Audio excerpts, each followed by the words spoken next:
नमस्कार दोस्तों, स्वागत है आप सभी का गवर्नमेंट जॉब्स यूपी के ऑफिशियल यूट्यूब चैनल पर। दोस्तों, लोकसभा आयोग ने आर ओ 2021 भर्ती के लिए विज्ञापन जारी किया है 2 दिन पहले। आप में से कई सारे लोगों के मैसेजेस आ रहे थे कि कैसे क्या चीज़ें हैं, सिर्फ ग्रेजुएशन वाले कोई भर सकते हैं या नहीं भर सकते हैं, आर ओ की कितनी पोस्ट है, आर ओ की कितनी पोस्ट है, ओ लेवल का क्या मसला है, क्या क्या समकक्ष है, क्या नहीं है।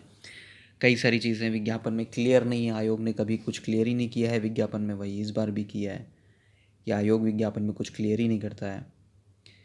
ग्रेजुएशन का अगर आपने पेपर दे लिया है, रिज़ल्ट नहीं आया तो क्या फॉर्म भर सकते हैं कि नहीं भर सकते हैं। ओ लेवल का अभी रिज़ल्ट नहीं आया है, अप्रैल में रिज़ल्ट आना है, तो उसके लिए भी लोग बहुत पूछ रहे हैं, बहुत परेशान हैं। तो काफ़ी सारी चीज़ें हैं। आयोग ने तो अपने विज्ञापन में कुछ चीज़ें क्लियर ही नहीं करता है आयोग विज्ञापन में।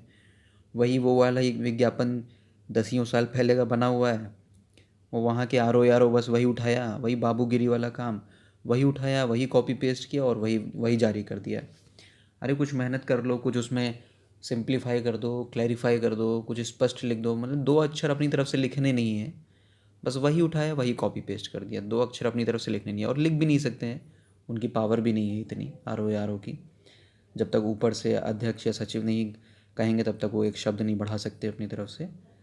और कई सारी चीज़ें आयोग को खुद ही क्लियर नहीं है तो वो लिखेगा क्या। ठीक है, अभी फ़िलहाल एक एक करके उन सारी चीज़ों पर बात हो जाएगी जो है इस वीडियो। अगर आप आर ओ का फॉर्म नहीं भरे हैं आज तक तो ये वीडियो देख लीजिए, आपको सारी चीज़ें क्लियर हो जाएंगी इसके बाद। ठीक है, तो सबसे पहले तो देख लेते हैं कि आर ओ की कितनी पोस्ट है और ए आर ओ की कितनी पोस्ट है। तो ये पदों का विवरण है। पदों का इस हिसाब से है, समीक्षा अधिकारी सिर्फ अब ये जो समीक्षा अधिकारी 48 पद है, ये इसके लिए आपको सिर्फ ग्रेजुएशन चाहिए। ठीक है, इसके लिए आपको सिर्फ ग्रेजुएट होना ज़रूरी है। अब ये क्या है, ये भैया फॉर्म में तो कहीं लिखा नहीं है। आप में से कई सारे लोग कहेंगे तो हम कैसे कह रहे हैं। देखिए भैया, ऐसा है कि जो समीक्षा अधिकारी का सिर्फ फॉर्म होता है, जो समीक्षा अधिकारी नॉर्मल समीक्षा अधिकारी, जो मेन ये फॉर्म ही है समीक्षा अधिकारी का, तो ये जो नॉर्मल समीक्षा अधिकारी है इसके लिए सिर्फ ग्रेजुएशन ही मांगा जाता है। सिर्फ इसके लिए स्नातक ही रहता है और कोई योग्यता, चाहे वो ओ लेवल हो, चाहे फलाना हो ढिमकाना हो, कुछ नहीं। आप कुछ भी ग्रेजुएशन में किए हैं, चाहे डिस्टेंस से किए हो, चाहे कुछ भी, आप ग्रेजुएट हैं, बीए हो, बीसीए हो, बीबीए हो, बीएससी हो, बीटेक हो, कुछ भी हो, ग्रेजुएशन अगर आप है तो आप इसके लिए फॉर्म भर सकते हैं समीक्षा अधिकारी के लिए। अब दूसरा आता है समीक्षा अधिकारी लेखा। इसके लिए आपको बीकॉम प्लस ओ लेवल। ठीक है, अब इसमें ओ लेवल ही सिर्फ चाहिए। ओ लेवल के समकक्ष इसमें कुछ नहीं चाहिए समीक्षा अधिकारी लेखा के लिए। इसके बाद आपका आता है सहायक समीक्षा अधिकारी। इसके लिए आपको ग्रेजुएशन चाहिए, ओ लेवल ऑब्लिक इक्विवेलेंट और टाइपिंग। ठीक है, अब देखिए ग्रेजुएशन तो क्लियर है, टाइपिंग भी क्लियर है। टाइपिंग कंप्यूटर पे होगी। लोकसभा आयोग वालों को इतना इतना मतलब इतनी बुद्धि नहीं है, टाइप राइटिंग लिखे हैं एडवर्टीजमेंट में, टाइप राइटिंग। ये अभी भी टाइप राइटिंग ही शब्द लिखते हैं, टाइप राइटिंग। टाइप राइटिंग ये तब लिखा जाता था जब टाइप राइटर पे परीक्षा होती थी, तो उसके लिए विज्ञापन बना होगा कभी, तो उनका आज तक, अब इसको टाइप राइटिंग से टाइपिंग कर देना चाहिए। लेकिन ये इतना भी चेंज नहीं करने की जहमत उठाते हैं, मतलब जो भी वहाँ टाइप करते हैं, आर ओ हैं चाहे ए आर ओ हैं, कि टाइप राइटिंग को टाइपिंग कर दें। अभी भी उनका टाइप राइटिंग ही चलता चला आ रहा है, बल्कि टाइपिंग टेस्ट कंप्यूटर पे होता है। अब इस बार से कंप्यूटर पे होने लगा, 2016 वाली भर्ती से कंप्यूटर से होने लगा। 2016 में कंप्यूटर पे हुआ है, 2017 में कंप्यूटर पे हुआ है, लेकिन वो तब भी उनका टाइप राइटिंग ही चलता आ रहा है। खैर चलिए, आप लोग बन के जाइएगा आर ओ तो वहाँ पे चेंज करने की कोशिश कीजिएगा। ज़्यादा चेंज मत कीजिएगा, नहीं तो सिस्टम आपको चेंज कर देगा। ठीक है, तो ये तो चीज़ें नहीं, सहायक समीक्षा अधिकारी के लिए तो इतने ही आपके पदों का विवरण है। ठीक है, 4 पद आर ओ के। सिंपल आर ओ मतलब सिंपल ग्रेजुएशन वाले भर सकते हैं। आर ओ सिंपल नहीं होता, आर ओ गेस्टेड अधिकारी होता है। समीक्षा अधिकारी लेखा 4 पद, ये भी सिंपल नहीं होता, ये भी गेस्टेड होता है। इसके लिए स्नातक गणित में या बीकॉम वाला और ओ लेवल। सहायक समीक्षा अधिकारी 176 पद, ग्रेजुएशन और ओ लेवल और टाइपिंग। ओ लेवल और इसमें समकक्ष भी चलेगा। अब इसका अब इसका आपको मैं बता देता हूँ। देखिए यहाँ पे, देखिए आपको मैं बता रहा हूँ ना, सिर्फ स्नातक चाहिए। देखिए यहाँ पे इसीलिए अनिवार्य लिखा हुआ है स्नातक में। बाकी ओ लेवल प्रमाण पत्र अथवा इसके समकक्ष अर्हता वैकल्पिक, हिंदी टंकण वैकल्पिक, अंग्रेजी टंकण वैकल्पिक। सिर्फ आपका आर में सिर्फ आपको यहाँ इस वाले में यस कर देना है और आपका फॉर्म भर देना है। आप पेपर देने के लिए मान्य हैं सब चीज़ के लिए। पूरा आप फॉर्म भर डालिएगा इनका, ये वाला पूरा फॉर्म भर डालिए। सब RO 2021 का पूरा एडवर्टीजमेंट पढ़ डालिए। कहीं पर भी क्लियर नहीं किया गया है कि सिंपल ग्रेजुएशन वाला फॉर्म भर सकता है कि नहीं भर सकता है। मतलब इतनी बड़ी संस्था है, कुछ भी क्लियर नहीं करना है कि क्या लिया जाएगा क्या नहीं है। जो पहली बार फॉर्म भर रहा है उसको तो पता ही नहीं है कि करना क्या है। उसको जो सिंपल ग्रेजुएशन वाला है उसको समझ ही नहीं आ रहा है कि उसको फॉर्म भरना है कि नहीं भरना। इतनी सारी क्वेरीज आ रही हैं। आयोग में आप फ़ोन करेंगे मेल करेंगे तो वो तो फ़ोन और मेल उठाने से रहे, वहाँ पे तो फ़ोन और मेल का जवाब आएगा नहीं। तो इसलिए इनको तो कोई मतलब ही नहीं है कोई चीज़ों से, और ये कुछ क्लियर भी नहीं करते जो है। और ओ लेवल अथवा इसके समकक्ष, अब इसके समकक्ष में इतनी सारी चीज़ें आ गई हैं। किसी ने जो है ये इसको सर्कुलेट कर दिया है इस चीज़ को कि इन view of essential qualification mention in advertisement of the post of ARO hosted by UPSC as O level of DOEC or its equivalent, the expert committee discussed the equivalence issue of O level. O level के समकक्ष क्या होगा क्या नहीं होगा, समझे आप? उसके लिए इन्होंने लोक सेवा आयोग ने, अब देखिए पहले आप सारी चीज़ें समझ लीजिए। ये कमेटी कब बनी है? 10/12/2019 को ये कमेटी बनी हुई है। ये कमेटी बनाई गई थी जब 2017 का एडवर्टीज़मेंट, जब 2017 का RO का टाइपिंग होने जा रहा था। 2017 ARO का जब टाइपिंग होने जा रहा था जनवरी 20 में, तब दिसंबर 19 में ये कमेटी बनाई गई। क्योंकि आयोग को और ना ही शासन को पता था कि ओ लेवल के इक्विवेलेंट है क्या। इसके पहले ओ लेवल के इक्विवेलेंट सब कुछ था। मतलब सब कुछ ओ लेवल के इक्विवेलेंट लिया जाता था, चाहे वो हायर डिग्री हो, BCA हो, BSc कंप्यूटर साइंस हो, BTech हो।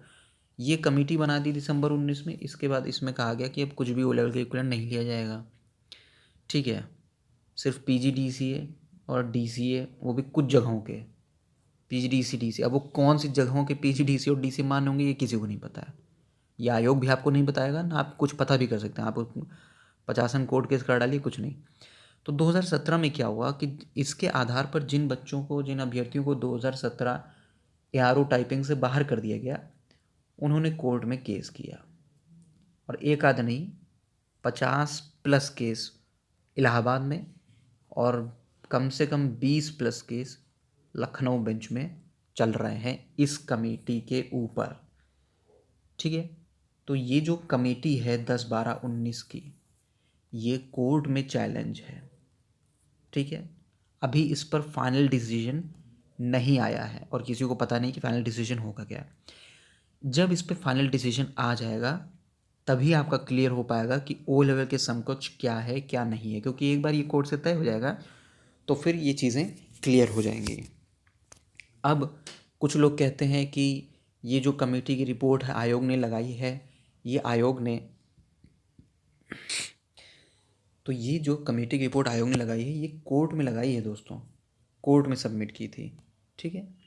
ये आपके और हमारे लिए नहीं है, पब्लिक नहीं है ये कमेटी की रिपोर्ट। जो लोग इस कमेटी की रिपोर्ट को इधर उधर फैला रहे हैं, ठीक है, और कह रहे हैं कि आयोग ओ लेवल के इक्विवेलेंट यही लेगा, बिल्कुल भी नहीं। ये कमेटी रिपोर्ट चैलेंज है कोर्ट में। इस पर जो भी डिसीजन आएगा वो होगा। अब इसके बाद क्या हुआ कि इसके बाद 2016 में ARO की टाइपिंग हुई। अभी कब हुई? 23, 24, 25 फरवरी 2021 को, 2016 ARO वाली। उसमें क्या किया आयोग ने? सभी को टाइपिंग के लिए बुला लिया, सभी को। अब वो उनकी सॉफ्टवेयर में, सिस्टम में कुछ ग्लिच रहा होगा या जो भी है, सभी को बुला लिया। हायर डिग्रीज इसके आधार पर नहीं बुलाया टाइपिंग के लिए, कि जिन्होंने BCA का लगाया उनको बाहर कर दिया, जिन्होंने BSc का लगाया हो उनको बाहर कर दिया। जो 17 में किया था, 17 में सबको बाहर कर दिया था। टाइपिंग नहीं ली थी 17 में, लेकिन 2016 में ऐसा नहीं किया उन्होंने। 2016 में सभी को टाइपिंग के लिए बुला लिया है। अभी रिजल्ट पेंडिंग है, रिजल्ट आना बाकी है। अब वो रिजल्ट में छांट दें या रिजल्ट के बाद डॉक्यूमेंट वेरिफिकेशन में छांट दें, वो अलग चीज़ें हैं। लेकिन फ़िलहाल 2016 ARO में सबको टाइपिंग लेवल आएगा, मतलब जब उनका मूड आता है तब वो डॉक्यूमेंट वेरिफिकेशन, जब कोई नियम कानून नहीं है, जब उनका मूड आएगा तो वो सबको बुला लेंगे, जब उनका मूड नहीं आएगा तो वो डॉक्यूमेंट वेरिफिकेशन करा लेंगे। मतलब एक जो है वो उनका अलग ही नियम कानून चलता है। कोई नियम कानून से कोई काम नहीं यूपी लोकसभा आयोग का। उनके मूड पे निर्भर है, उनका मूड आएगा तो लेंगे, उनका मूड आएगा तो नहीं लेंगे। तो ऐसी चीज़ें हैं। अब 2021 में अगर अगर ये चीज़ों इन इस रिपोर्ट को आयोग इतना ही करती कि इसी को फैक्ट बना देती, तो विज्ञापन में वो लिख देती कि ओ लेवल का समकक्ष क्या है वो क्या नहीं है। लेकिन विज्ञापन में क्या उसने ओ लेवल का समकक्ष कुछ भी लिखा है? नहीं। वो इसीलिए नहीं लिखा है क्योंकि ये सब जो चीज़ें हैं ना, ये कोर्ट में पेंडिंग हैं।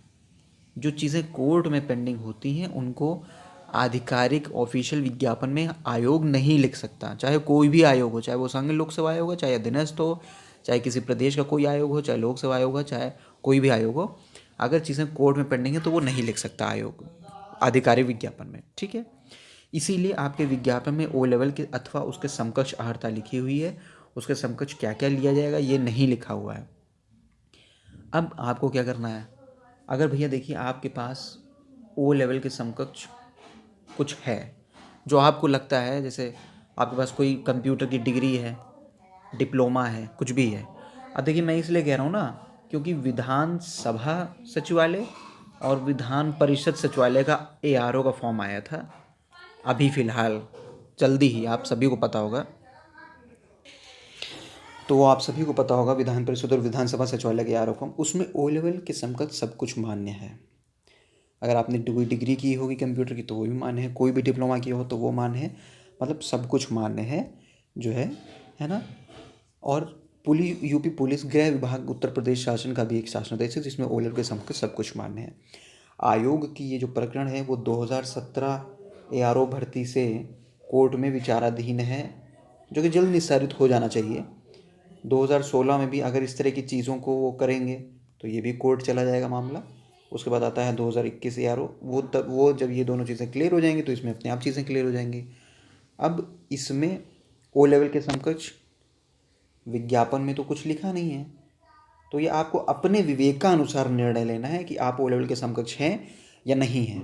ठीक है, अगर आपको लगता है कि आप ओ लेवल के समकक्ष, क्योंकि विज्ञापन में कुछ नहीं लिखा हुआ है, विज्ञापन में कुछ नहीं लिखा है, आयोग ने आपको कुछ नहीं बताया है कि ओ लेवल के समकक्ष क्या होगा क्या नहीं होगा, इसलिए आप फॉर्म भरने के लिए स्वतंत्र हैं। नियमानुसार, कोर्ट के आदेशों के अनुसार, माननीय सर्वोच्च न्यायालय के एक आदेशानुसार आप फॉर्म भरने के लिए बिल्कुल एलिजिबल हैं। अगर आपको लगता है कि आपने BCA किया है, आपको लगता है आपने BSc कंप्यूटर साइंस किया, आपको जो भी चीज़ अगर आपको लगता है, ठीक है, इस रिपोर्ट के आधार पर तो आप सिर्फ नहीं क्वालिफाइड हैं क्योंकि सारी डिग्रियों को इन्होंने बाहर कर दिया है। ठीक है, यहाँ तक कि A लेवल नाइलिट का, B लेवल, C लेवल, ये भी इक्विवेलेंट नहीं है इसके आधार पर, इस कमेटी की रिपोर्ट के आधार पर। तो ये तो बेवकूफ़ी वाला इनका कमेटी की रिपोर्ट है, जो जिसने भी ये कांड किया है 2019 में, जो भी। अब इसमें 3 लोग, 2 लोग तो रिटायर हैं, खैर इनके बारे में मैं, क्योंकि ये तो कमेटी रिपोर्ट कैसे बनी होगी, क्या बनी होगी, तो खैर क्या क्या ही बताया जाए। तो इस कमेटी की रिपोर्ट के आधार पर तो आप नहीं इक्विवेलेंट हैं। लेकिन ये चूँकि अभी कोर्ट में है मामला है, और बाकी चीज़ें विधानसभा सचिवालय, विधान परिषद सचिवालय और कई सारे जगहों पे ओ लेवल के सब कुछ ले रही है उत्तर प्रदेश सरकार। इसमें भी जब कोर्ट से मामला क्लियर हो जाएगा तो हो सकता है ले लिया जाए। ठीक है, 2017 वाला अभी भी कोर्ट केस चल रहा है 1 साल से। तो अब ये आपको आपके विवेकानुसार है कि आपको फॉर्म भरना है, फॉर्म में ओ लेवल के इक्विवेलेंट करना है या नहीं करना है। ये सारी चीज़ें कोर्ट के निर्णय के अधीन है। इसीलिए देखिए यहाँ पे इन्होंने कुछ नहीं क्लियर किया है। ये आपका सहायक समीक्षा अधिकारी के लिए है जो ये चीज़ें हैं, यहाँ पे कुछ भी क्लियर नहीं है। सहायक समीक्षा अधिकारी के लिए हैं ये चीज़ें। ठीक है, O level certificate awarded by DOEACC society और a qualification equivalent there to.